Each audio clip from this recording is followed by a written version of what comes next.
Aries, tignan natin kung ano po ang mensahe para sa iyo. Keep in mind na this is general or collective reading only. Kung hindi po kayo makaresonate, try nyo pong tingnan yung inyong other signs, Sun, Moon, Rising, and Venus. And kung hindi pa po kayo nakasubscribe dito sa ating channel, please subscribe na po kayo and palike na din po ng ating video.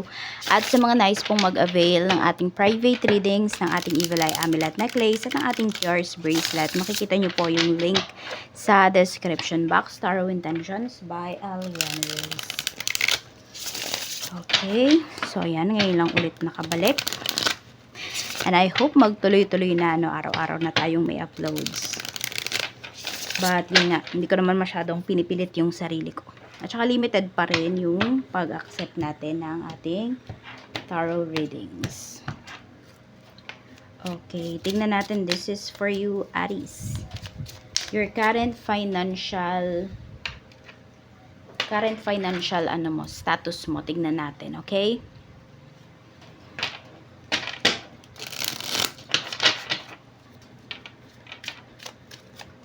We have the Tower. May problem ba yung iba sa inyo?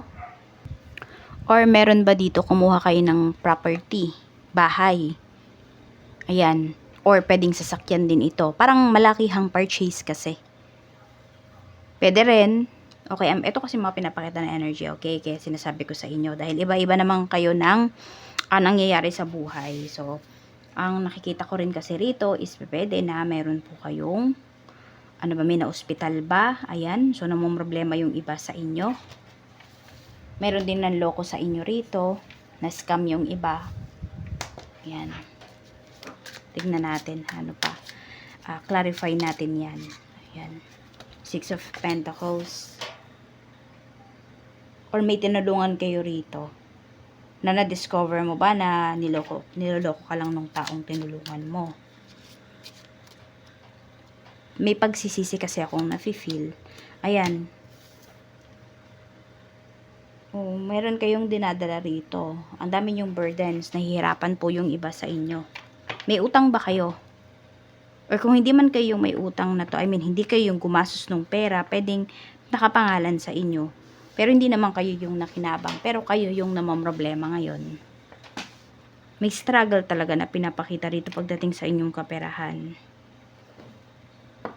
Tignan natin kung ano man tong nilabas mong pera na to, babalik pa ba? Tanong natin yan directly. Pero depende kasi talaga yan kung kanino nyo ba binigay yung pera na yan. Queen of Wands. Kung ipo-person nyo naman daw po, ayan, makukuha, mababawi nyo pa. 100% ba? The Lovers. Mapag-uusapan naman po siya. Mapag-uusapan naman. Yun yung pinapakita rito. Kaya lang, it will take some time pa bago nyo mabawi yung pera na yan. As in, marami pa kayong stress na mararanasan. So, tingnan natin ano ba yung blockages mo. Yung sa'yo muna. Okay, ano ba yung blockages mo in terms of your finances? Judgment. Mabilis magdesisyon yung iba sa inyo. Ayan po ay nagiging blockages ninyo. Kasi pwedeng madali kayong magtiwala. Sabi natin, meron dito ilang beses na kayong naloko. Pero, hindi nyo rin alam, no? Na pag may lumalapit sa inyo, ganyan, may nagkwento sa inyo, naaawa ka agad yung iba sa inyo. Nakakapag-decide kayo agad-agad. Yes po, madalas naloloko yung iba sa inyo kasi mapagtiwala po kayo. Okay, tingnan natin pala kung sino ba yung hadlang sa financial mo. Sa financial mo. Tingnan natin. Sino ba itong taong humahadlang pagdating sa iyong kaperahan?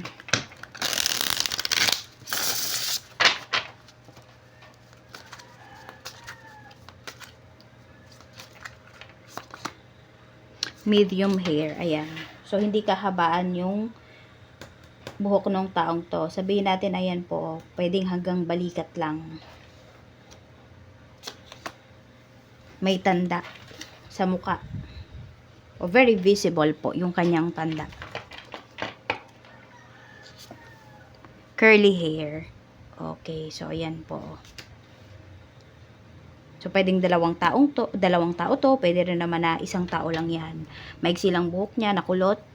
Ayan, na hanggang balikat lang at meron siyang tanda sa kanyang muka. Tignan natin. Mukhang makapal mag-makeup yung taong to. Ayan. Mahilig siya sa makeup o kaya lipstick lang. Some of them, no? Lipstick. Parang hindi siya nakakalabas yung tao na to na hindi siya nagli-lipstick. Ganon. Tignan natin. Ano pa yung mensahe? Okay. Bakit ba nagiging hadlang sa'yo yung taong to? Tignan natin.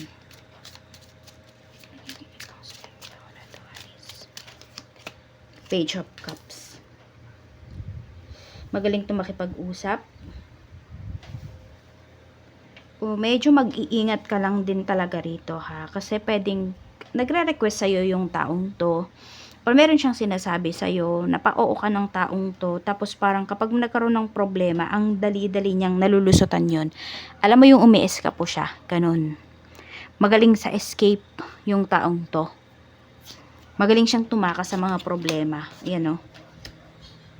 So, parang kung sino man yung hihinga ng taong na to, ng request, ng favor, tapos nagkaroon ng problem, bahala na siya. Bahala na yung kinausap niya na yun, tapos siya, aalis na siya. Wala na siyang pananagutan. Wala siyang sense of accountability. Or sense of responsibility. Tingnan natin your financial challenges. Okay, tingnan natin. Ano ba yung financial challenges mo? Financial challenges po ni Aries. We have 4 of Cups. So, yun nga, yung iba sa inyo talaga, Aries. Ilang beses talaga kayo na, sabi natin, nalaloko. Bago kayo matauhan, ilang months pa yung hihintayin, ilang sitwasyon pa yung pagdadaanan ninyo para masabi ninyo talaga na yung tao na to is hindi mabuti para sa'yo. So, parang antagal bago ka ma-convince, ganun. So, isa yun sa mga challenge para sa'yo. Sabi ko nga sa inyo, madaling magtiwala yung iba sa inyo rito eh. Some of you, pwedeng din na kayo nakaka-resonate dito kasi pwedeng napagdaanan nyo na to eh. Parang, siguro nangyari na to sa inyo before and ngayon, mas wise na kayo. You're wiser now.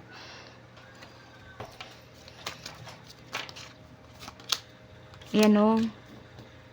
Kaya nyo talagang maghintay. So, ang financial challenges ninyo rito, yun nga, naghihintay kayo rito. Parang nililibang nyo pa yung sarili ninyo habang kayo ay naghihintay. Hindi kayo masyadong nag-iisip ng mga negativities towards other people. Parang sa halip na umuusad na kayo, 'di ba, na kumikita na yung pera mo, ang nangyayari hindi ganoon. Kasi 'di ba, ano ka nga dito eh, parang namamanipulate ka ba, napibilog yung ulo mo. Yan po yung financial challenges ninyo. Matyaga kayong maghintay. Ganun. Okay, your financial strength naman. King of Pentacles. Okay. So, meron naman po dito, talaga naman na maganda yung inyong kaperahan. Yun. Kaya din siguro lapitin kayo ng mga tao na nagre-request sa inyo, nanluloko sa inyo. Kasi nga, ito yung tingin nila sa inyo. Ito talaga kayo. Okay? Masaya din kasi yung iba sa inyo na nakakatulong kayo at masaya kayo sa ginagawa ninyo. Meron kayo talaga ditong pinagkakakitaan. Some of you well-established na kayo. Or sabihin natin you're very competitive sa field na kinabibilangan mo. This is your financial strength. Parang masaya ka kasi sa kada, sabihin natin, nilalabas mong pera. Sabi ko nga, hindi kasi kayo nag-iisip ng negative eh. Marami sa inyo talaga dito, Aries, meron kayong, business,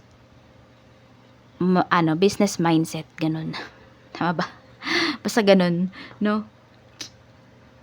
Oo, hindi kayo nag-iisip ng negative. Hindi rin naman kayo yung sobrang positive, Pero, yun lang. Parang hindi nyo kasi in-entertain yung negativities. Yun yung nakikita ko rito sa inyo. So, that is your financial strength. So, meron naman dito, yung mga sacrifices nyo naman, yung mga paghihintay nyo naman is, naman siya. Sabihin natin, hindi naman siya puro negative. No? Hindi naman puro negatives yung result niyan. Meron din naman positive. Tignan natin. So, isa yan sa mga strength mo. Yung marunong kang maghintay. Ayan, yun nga lang, pwedeng may mga tao dito talaga na umaaligid sa'yo na hindi maganda yung hangarin. So, where will you find abundance pa? Tingnan natin. Kasi yung iba sa inyo, alam nyo na talaga kung ano ba yung forte ninyo. Alam nyo na ano ba yung strength ninyo. Alam nyo na kung yung mga sa inyo, nasa ano na kayo nandun na kayo sa buhay. No? Nandun na kayo sa field na talagang kumikita na po kayo na may pera talaga. But let's see. Para dun sa mga naliligaw pa, para sa kanilang career path, para sa kanilang money path, tignan natin.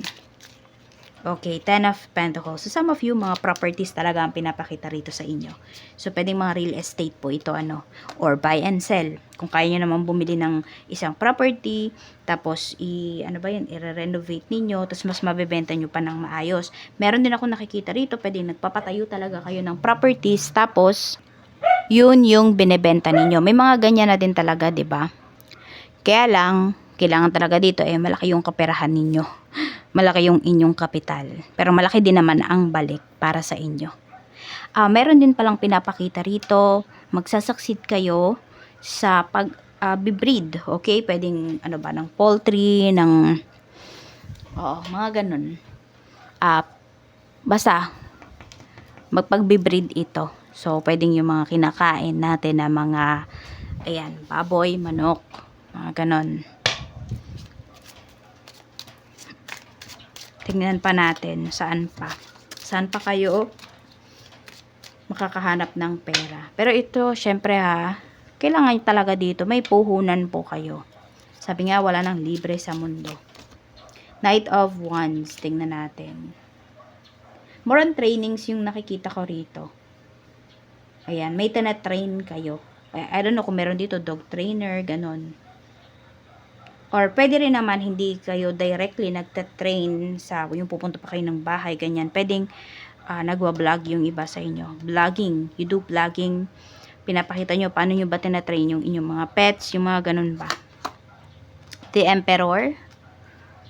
Okay, business din ang pinapakita rito. Ayan So, marami talaga sa inyo, Aries, for business talaga kayo. 'Di ba sinasabi ko nga dito kanina, with this King of Pentacles energy, na marami sa inyo is, meron kayong business mindset, businessman mindset, or basta ganun. Hindi ko alam kung ano sinasabi ko, pero yun yung naano ko rito, Ayun po. Kaya talaga, sa pagbi-business talaga, malaki yung kikitain ninyo. Some of you sa pagbablog din, pera talaga ang pumapalibot sa inyo rito. Ayan meron tayo ditong Ace of Pentacles and meron tayo ditong 10 of Pentacles. Tingnan natin kung meron ka mang hinihintay na kaperahan dito. Ayan. Or kung ano man itong hinihintay mo, tingnan natin kung ibibigay ba yan sa'yo kaagad. 8 of Cups. Okay. So, ibibigay po yan sa'yo kapag meron ka mga bagay na nilet go, or sabihin natin, iwan mo na daw yung mga bagay that no longer serves you. Sabihin natin, sa isang trabaho, hindi ka na masaya. Okay? So, kung ano man tong hinihintay mo, or sabihin natin, naghihintay ka dyan sa trabaho na hindi ka na masaya, naghihintay ka, Aries, ng promotion. Huwag mo nang expect na mapopromote ka. Kasi nandun ngayon hindi ka masaya. Yung binibigay mo na energy doon towards sa trabaho na yun, towards sa isang gawain na yun, hindi siya maganda. Napaka-low vibrational noon.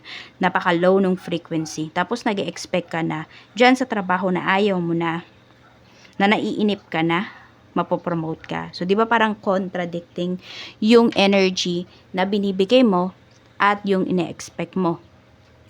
So, ang kailangan nyo gawin dyan, umalis daw po kayo. Sabi nga, iwan nyo na yung mga bagay na hindi na nag-matter sa inyo. Ayan po. Tignan natin ano pa yung mensahe para sa'yo. Ano pa yung message para sa'yo?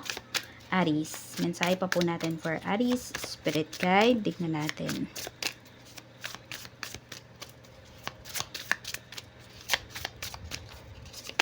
Okay, we have 10 of Pentacles but in reverse siya.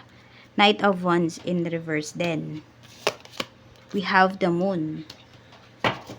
Tapos, we have 6 of Swords.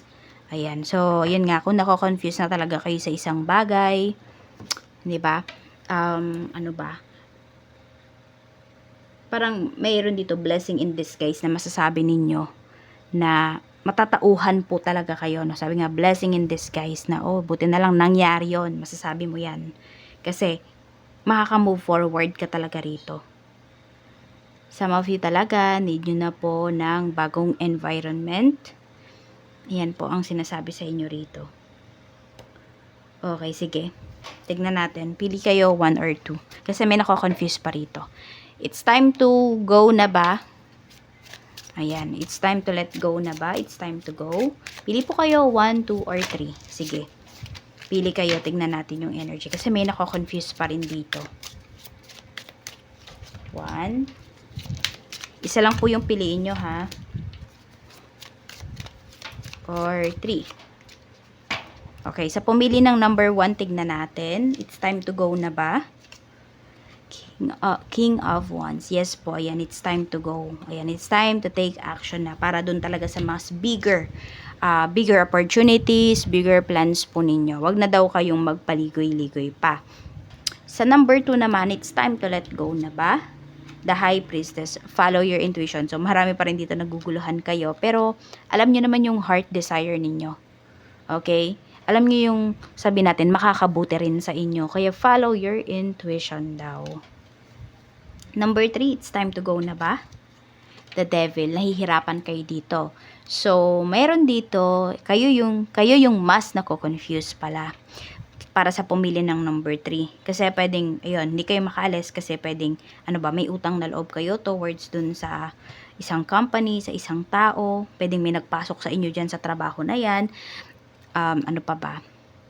Pwedeng bound kayo ng isang contract, kaya nahihirapan kayo rito. Ayan. So, may struggle dito. Marami sa number 3, hindi pa kayo makakaalis kung nasaan man po kayo. Marami pa kayong kino-consider kasi rito. So, pwedeng si 1 at saka si 2, ayan. It's time to let go na talaga. So, ayan lang po. Maraming salamat. Mag-iingat po kayo always. More blessings to come.